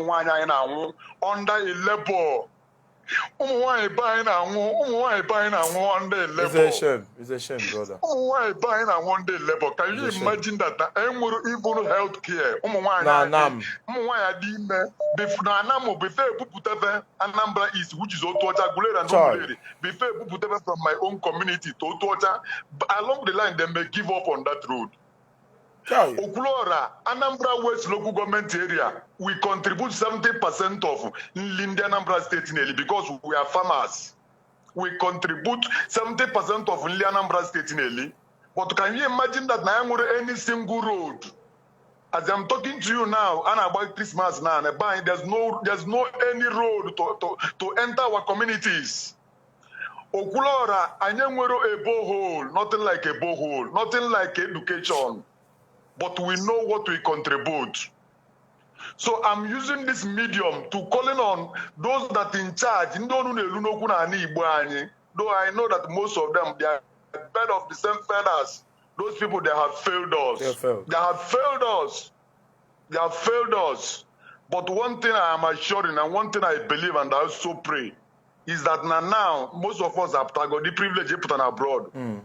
I believe that what we can still do as individual, which is many people are still trying their own efforts. Okay, what I go? So now be fine will keep my brother, Delum Alpha Bega on a WhatsApp. You call to Delum Alpha Buna on a WhatsApp. I told me myself. Okay, delegate, my brother will do that. Thank you. God bless. Delumia, I want to go to Anam.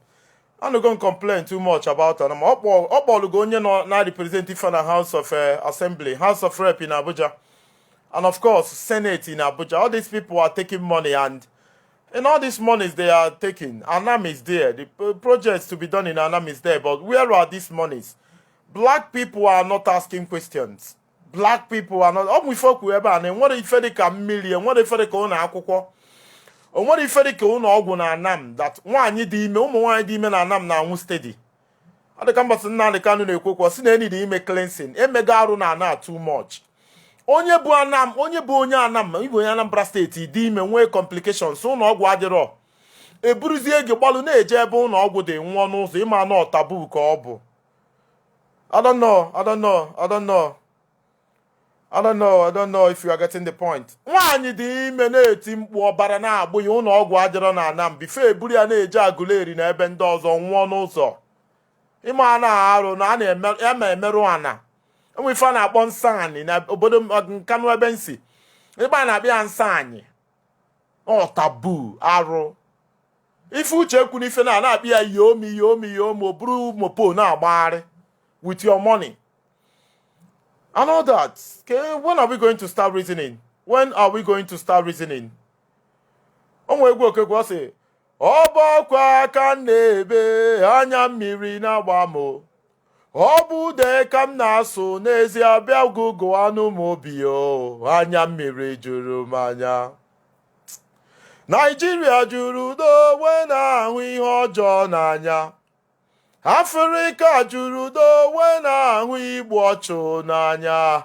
Ọ na-ewute mkpụrụ obi m. Anya mmiri juru m anya. I don't know where we go from here. I don't know why I have so much burden in me. I don't know. Most times I sleep and I wake up. Anya mmiri juru na my phone. My pillow will be wet. Because I'm somebody who is very emotional. Everything gets to me. And all that. My community is a typical example. There is nothing in my community. I'm from Muhono Boka in Enugu. What if they there? Poverty, they massive there. People are hopeless and all that. And people in Anambra are complaining, despite the wealth of Anambra State. I don't know, Jesus Christ. Let's go to South Africa and see who is here in South Africa. Caller from South Africa, if you're there, good morning.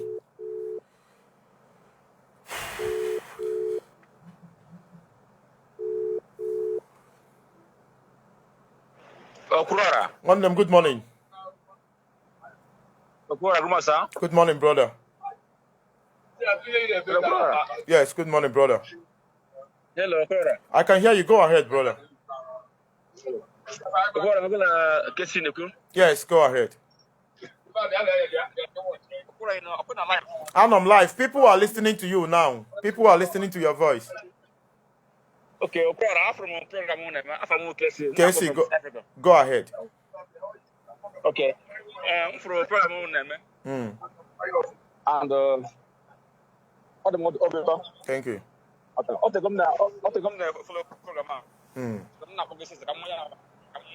The voice is not clear at all. It's not clear at all. Where he is noisy and it's not coming well at all. We need to be hearing the voice very, very well. We need to hear very well. Good morning, brother. Brother, good morning. Hello. Good morning. Okulola. One. Okulola, good morning, sir. Odogu, good morning. Okulola, ekenelo ngofuma na this ihe anu we wepụtalo ka ndị mmadụ nwee ike na-ekwu ibe bụ mkpa ha. Thank you very much. Ekenelo ngofuma. Thank you. Ịgbanika. Thank you. Okwuluola abụ m onye Enugu steeti mana anọ m n'Ọka wee na-agba mbọ mana side m n'Enugu steeti bụ Aninli North local government odu ma anyị nwere ike mara yes, I know. Side be ekwere mmadụ. Okay. Thank you very much. Okwuluola mana since going to 20 years kwele mmadụ nọ na seat. Mana anyị nwere ọkụ latrik na be anyị. Jesus Christ of Nazareth. Up till now. Anyị nwere ọkụ latrik. Ọ bụrụ na nna kịta now, m na my place now, mama sụlọ jen onwere ibe m ga-emenwu. Even network, before me nwete service mmeji wee mee Brazil ma na aba anyị, m ga-abụ ọkada 200 wee pụta. Just to make a call. Just to make a call na my place n'Oduma. Okwuluola even ndị a na even ndị ọzọ bụ ive bụ nsogbu anyị na side ahụ. Enugu steeti nwere mmadụ mana Enugu steeti enwere mmadụ. And the brother, funny enough, ekwere mmadụ bụ nwanne gị serve at the capacity of Deputy Senate President, one of the biggest positions in Nigeria. He was there for so many years. Yes, yes. Hey, Zogu, my brother. So here I know I kind of pass through. Even my brother saying my brother saying Christmas. Man, I've had their contacts. Oh. In our water. For them to call you, hire walk at 200, put a make call, back walk at 200 now. When now one, how this thing, Enugu State. My brother, I got from Bay with a mother last weekend. No more you Jurudia, you reach out with a mother now, we got to call rice and Anchakane if I now we block a chosen. Yes. You call. Okay, yes. Because on that being rice, I could remember when I walked even the politician name this star 15 naira. Yes. Star screwdriver. Yes. With spanner.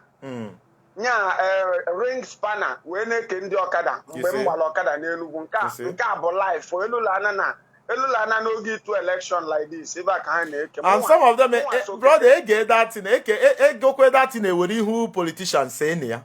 Wake you. Yeah, my name is Yokunu. So all this thing now be even marriage when Zonye talk while this in Nigeria no one you want to go like mother they come on what all of Biafra no with by all means. You're right. You're right. Because country and all there is no development. Only if na aga. Some if not no njisike na na kundo oyibo ugwo. Nke no adu nya mmadụ amala oiga n'ilu ka oiga wazu ka ya aga na this country. So thank you very much. One dem oga dem ma na be fana village ekwo onye ya na ike ekwere mmadụ si efu ebe. Ịchọ ime call ya agba ọkada 200 pụta imecha call gbakwa ọkada 200 ba n'ime. So enwezi emergency maybe na ndị be gị rapụ na we naba village na onwe ife na-eme. Fana Lagos ma Abuja na akpọ gị, you are not going to be reachable. No, we call bully for but again we got resolve. But the fact in the network, nothing, no light, nothing. So I'm going to come back in the evening. I pinned my account number in the comment section. If you want to buy me fuel or buy me data, if I name it easy, it's not easy.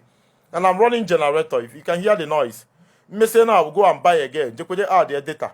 And when MTN 12, I subscribe 12,000 naira per month. And when more 5M network, you now go a month about 31,500 naira. And then I will recharge my 3 phones in case in cap work and cabanye. At the end of the month, I end up spending about 60,000 naira on data, and still they disappoint. Only disappoint, and all that. Fuel, any support you want to give, you are at liberty to do that. Anything you do, I'm going to be very, very thankful. I'm going to appreciate that. I'm going to say thank you now and then and always. Thank you. Let's go to UAE. Caller from UAE. Good morning. Caller from UAE, good morning if you are there. I don't think it's there. It's not there. I answered, but it's not there. Where do we go to? There are too many calls here. 0901-734-2796.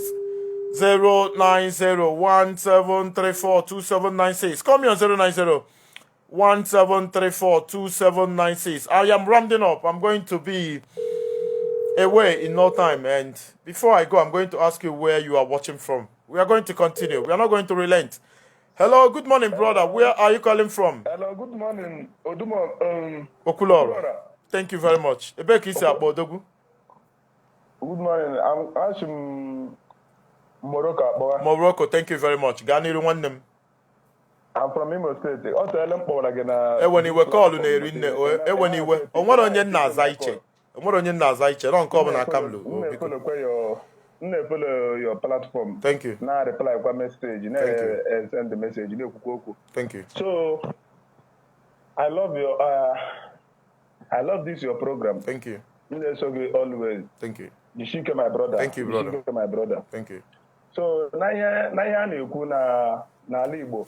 Ala Igbo adịghị mma cha. Ihe anyị nọ na Morocco anyị nọ na. Anyị nwebere experience na anyị enweghị ọkụ for a day, ma anyị enweghị internet for a day. Everywhere. Morocco na true ha wụ white people, but na anyị ka ha mma. Nigeria ka ha ego ojiji, Nigeria ka ha everything. Yes. But n'obodo anyị mejiri onwe ha emeji, na-emekwa onwe ha ọfụma. But ịbezie na bai wuruzie nonsense. Ndị gọvanọnsị niile anyị nwere na East jọsoro na-egbu obodo anyị everyday. Anyị na-anwụ, ndị be anyị na-anwụ n'agụụ, ndị be anyị na-anwụ n'anya isi ike, no good road, no electricity, nothing.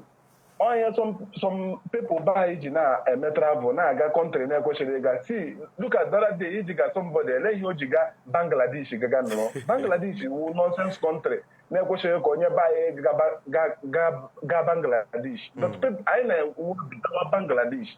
Eleghị reason anyị ji aga Bangladesh all because of our government is not good. You're right. So my brother, ọ ga-amụrụ anyị ihe ihure na 2023 ndị be anyị wepụta ha onwe ha gaga tọọ vote itinye another person n'ọchịchị gọvanọship, president election, senate. Echekwa anyị nwere gọvanọ n'Imo steeti ele ahụ ya Hope Uzodimma.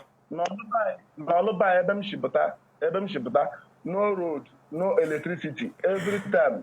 Ndị mmadụ na-eleghị ndị mmadụ, some people like a village now. Nwanne ịmara Hope Uzodimma emego 2 party this Christmas. First one ọ kpọtara Flavor, yesterday ọ kpọtara Fino. Ime ego na-eji Flavor na Fino together is nothing less than, let's say, 18 million naira. To bring them plus logistics, Flavor and Fino is about 18 million naira. And Imo State akwụbe pensioners ụgwọ. Imo State akwụbe players Heartland ụgwọ a na-eme party. ana m eso your platform every day.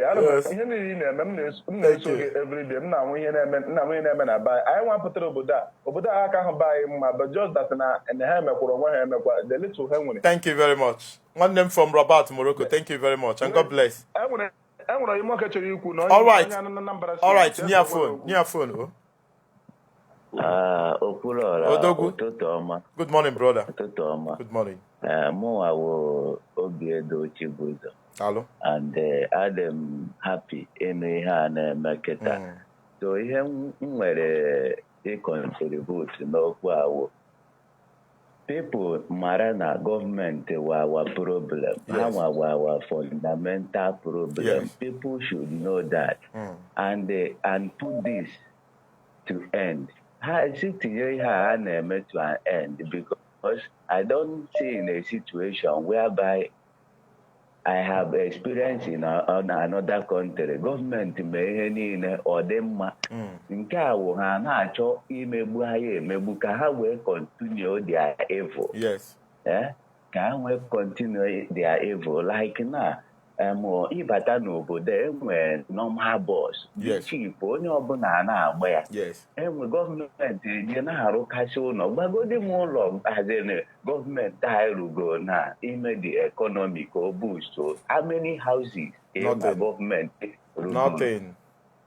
Na-aghọta ka ihe youth cheke EndSARS emere na icheke hụ na majority youth anyị na-enwe ihe ha na-emepụtara. Cheke how many millions of youth pụtara ha ọwụkwa site ebe a, even outside. Majority of them enweghị much work and good work a na-eme. Obodo oyibo anyị na-eje enwekwa na ọrụ anyị na-arụ. Ọ bụrụ na obodo anyị dị mma, anyị ga-asị ka anyị pụrụ amụ something like that. Brother, the thing na-ewute m achọrọ m ka onye ọbụla mara ka onye ọbụla mara na ebe a wee ebe problem anyị si nyanwa wuo ihe a na-asị na a na-eme gị na famili gị enweghị ihe a na-eme gị gọọmenti anyị wụ ihe na-eme nwanne onye ọbụla famili ebe onye ihe nọsọ gị kpata ego na ụmụnne gị nakọta gị agbaba gị mba mana ọ bụrụ na onye ọbụla nwee ife ọ na-alụ na-en the problem ga-adị less. Thank you very much nwanne m. Call us from Morocco. Thank you very much.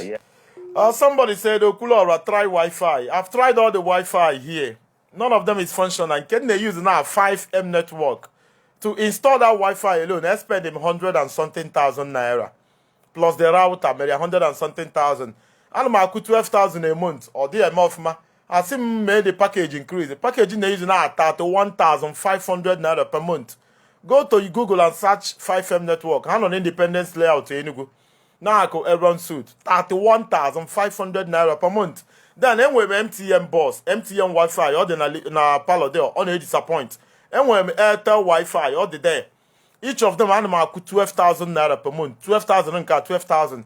Then I have to recharge Airtel on phone, recharge this one on phone and this one to make sure I want car fell on car. So I spend more than 60,000 on Wi-Fi, not just mobile data and all that. So when they say Wi-Fi, it's not even unlimited. Don't worry, baby, use your Google. They will tell you unlimited 1 month. On a go one day. Oh, but don't even can name unlimited. You could not go use your until 31 days. You can't use now 31,500 a month. On a go MTN on a go Airtel on a go. I think speed limit in car limit. It often a phone. I think they download if email live video too much. They download if no email. So that's why most times you go our people to support me. No, did easy. You go data, you bank. Yesterday, okay, you can go one album can make program. AJ may buy fuel. Each time my buy fuel become issue. No katana go slow and all that. I came back very late. That was why I decided to come this morning. So. Nobody should tell you about, bro, please, no verse. How much does the Wi-Fi cost? All depend. On when get MTN no like this, I need 24,000. When get I need 25,000 and all that. The subscription be between 8,000 to 16,000 per month. And may use 100 and something thousand. 5M network, 5M Wi-Fi. A month we na pool, no code. A month, I'm with subscription 50,000 a month. In more is 31,500. And still, the whole thing is not working. I'm telling you the truth. Only it disappoints. It disappoints. Let's go to Austria and say, caller from Austria, if you are there. Good morning. Where do we go to? Let's go to Austria. Let's go to Austria. Nigeria is a total disappointment. When no one if you all my Wi-Fi, my car, my one if you all. If you rely on a bank, I think a network, I don't know Wi-Fi can use. Good morning, caller from Austria. Good morning. Good morning. Happy Christmas. I wish you the same, brother. Thank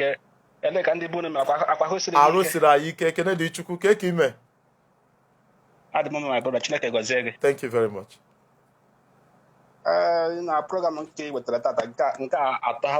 Thank you, brother. The whole black nations, love. Yes. Love. If we have love, even I be by maybe one day, black nation got the best nations in the world. Yes. There was somebody from Morocco.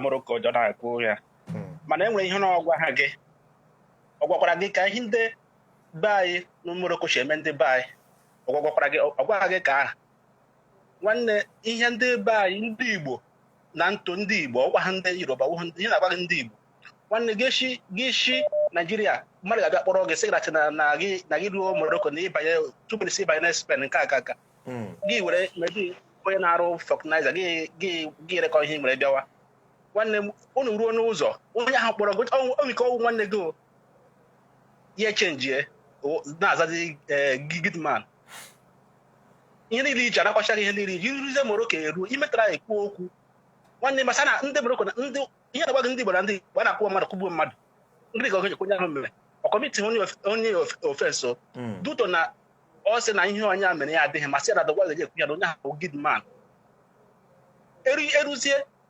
agwazizi gị sị gị ị ga-akpọ ego na bai ka iji setụlọ ụmụafọ nwanne a ga-ewere fon tii gị na ntị na-agba gị aka ntị na jọra saịd a na-akpọ gị ọsa nkwa enwe ndị akọwatara ihe ekwefuru ntị ịgbasị ntị a na-asa mbara ka mbụba ede ntị a ifụrụ a ga-akwụwa mmadụ sọfụ ndị ifụrụ bakasị chụchọrọ ọsọ bịa na Morocco ha juru di a na-egbu ndị ba stedi nke a na ọ bụ gọọmenti mere nke a bụ anyị nwa to anyị nwa ịbịa ịgba mbọ brother, all these things boil down from government. Obona buy the man the first place and where gonna eje Morocco.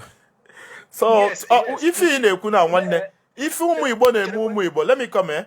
If ụmụ Igbo na-eme Igbo, I gave me a topic for one day. One day I gave me a topic. We know that. Ka na-ekwu na maka government. Nwe nchere gwa gị okwu ọra. Otu nọ na ị na-ata afụ ana m ata afụ akwe na aghọta. And anyị masị ebe problem anyị ebe wa problem bụ from the government abi. Yes. So mmadụ gị kwesịrị unite na-afanye the government. Ọ bụrụ gụnwa n'oge na otu na-amaneji ihe a na mebe nke ịla n'abalị mbeba bụkọcha ihe ndị iji na-arụ ọrụ so na gọọmenti agwe na aghọta na anyị kwesịrị ịchọrọ ime ihe mee gọọmenti ihe otu gba na ete ekpere mmadụ nọ many people ma n'ụlọ ekpere mmadụ and they will not go there.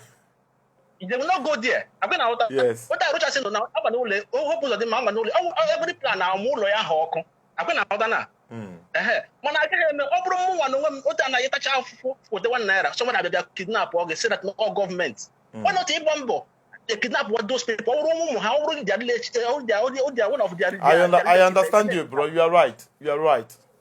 Even you should channel your anger towards the people who made life miserable for you. Yes, not onye gara na atakwa the same afụfụ. You are right. Mmadụ ga-abịa kọwa gị ihe ọ masị na enweghị ihe nwere na baị ya kọwa gị ihe ka ị kpọọ ego storesta ndị bụ nke bikos etinye fon na ntị nwa dị akwa ị na-ebe mmadụ nwere ike ịnwụ agwe na aghọta sọm ike ga-ere ala were tinye ndị na-enwe ihe a na-arụ enwe ihe ha na-emere. I can agree. You are right, brother. We need to change our reasoning. It's very important that we do that. Thank you very much. Caller from Austria. Okay, my brother. Thank you. Write in the comment section. Tell me the city of the world where you are watching from. Those in Brazil, Curitiba, Sao Paulo, Rio de Janeiro. Those watching from Chapeco, Santa Catarina. Those in Colombia, Medellin, Bogota. Those watching from Cali, Colombia. Those watching from Barranquilla, Colombia. Those in Republic of Ireland, Drogheda, Cork, Limerick. Those watching from Waterford, Republic of Ireland. Those in Edinburgh, Scotland.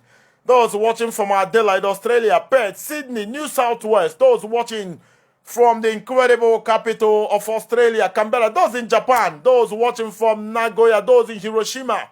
Those in Nagasaki. Those watching from Yokohama.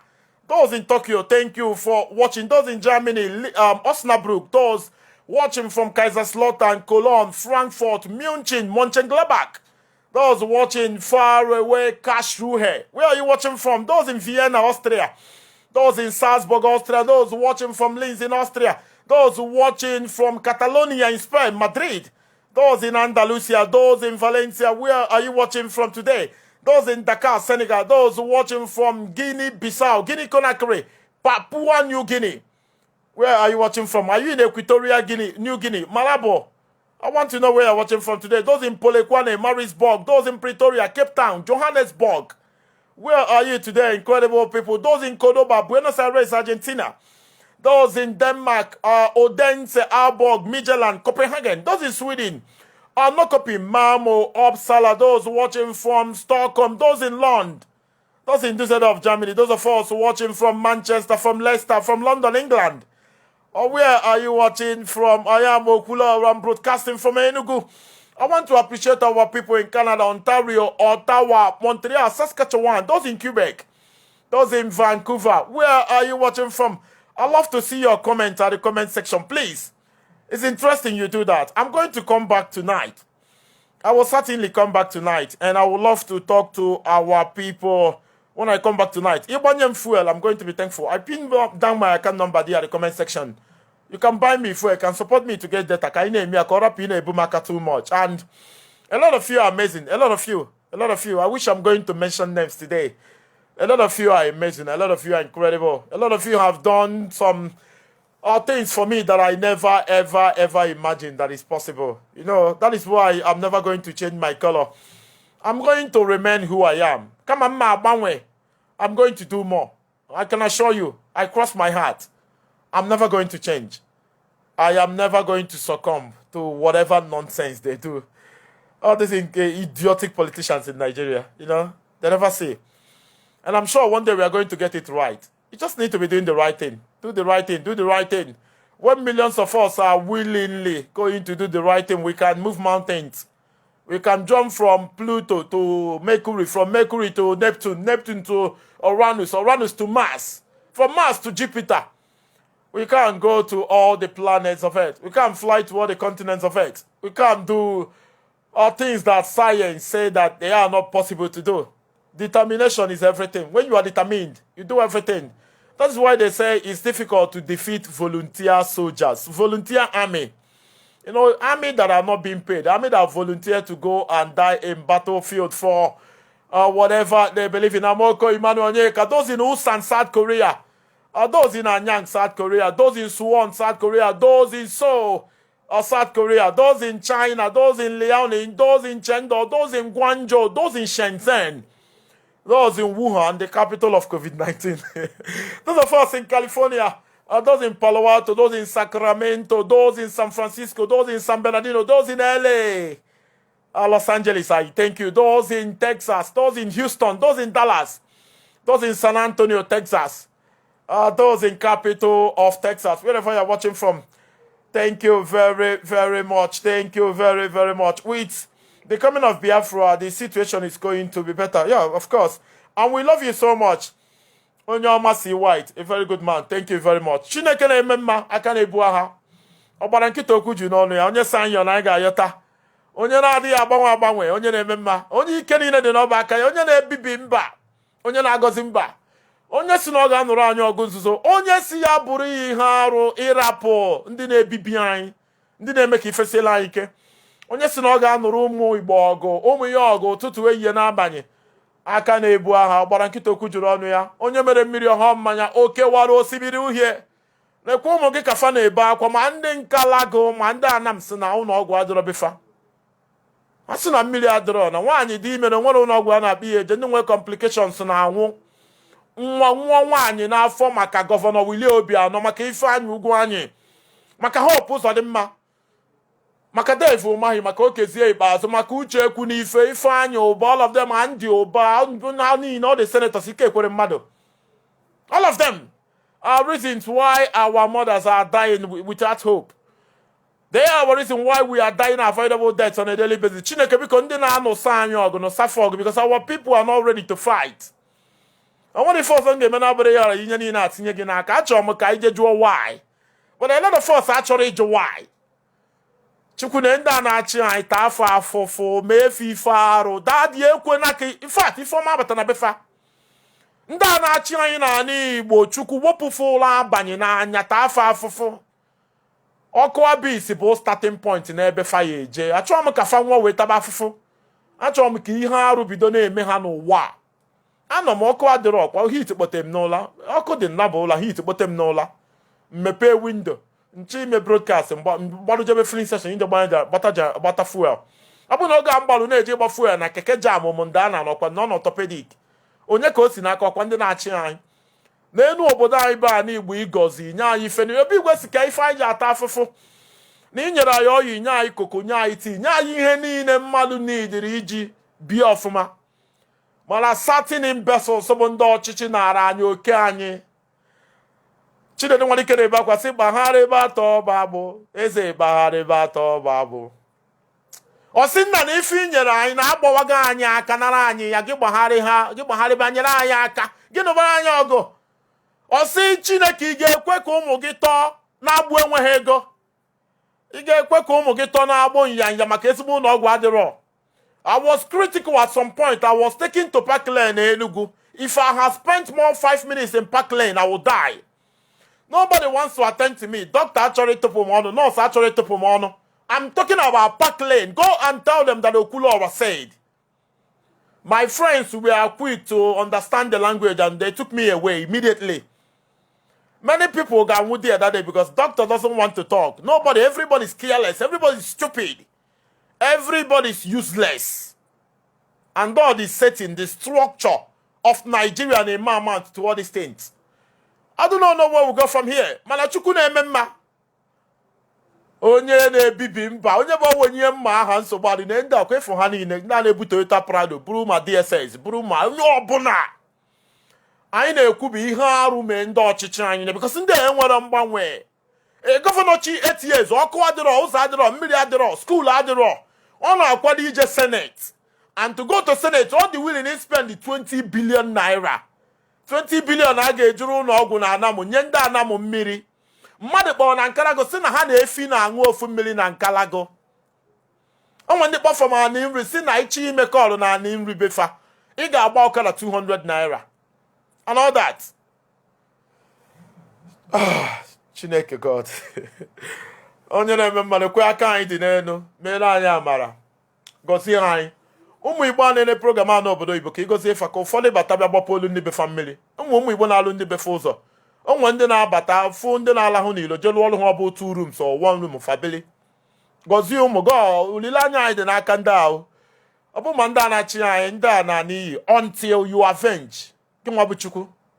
Na ụmụ gị agọzie ma ndị dị nke kpọ from Ghana. Ọ chọ ịbata befa na Abakaliki gbapụ olu fa mmiri mana o nwere issue na shop ya na Ghana so ọ gbapụrụzi dị mmiri. Chukwu melufe amara nọ ndị a ga-agbanwekwa n'ọnọdụ a biko. Thank you very, very much. Thank you very much. Onye chi ịgbanye fuel, my account number is here. Ịgbanyelu m fuel. I'm going to be thankful. Ma ịkpọ m after the program. I'm going off already. Ịgbanyelu m fuel ka m nwee ike na-agbata na-eme program. I'm chọgoro ime travel. I can take my microphone, my mixer. I can take it somewhere. Nne ọbụgoro ọka ka m na-eje ma Imo State. Ndukwe ebe m lọji ma ọ bụ onye m nọ. Ndukwe dị mgbanye ya anyị na-ekwu na-aga. Because sensitization is key. We need to sensitize our people. We need to continue to do that. I'm going to see you soon. God bless you. See you soon.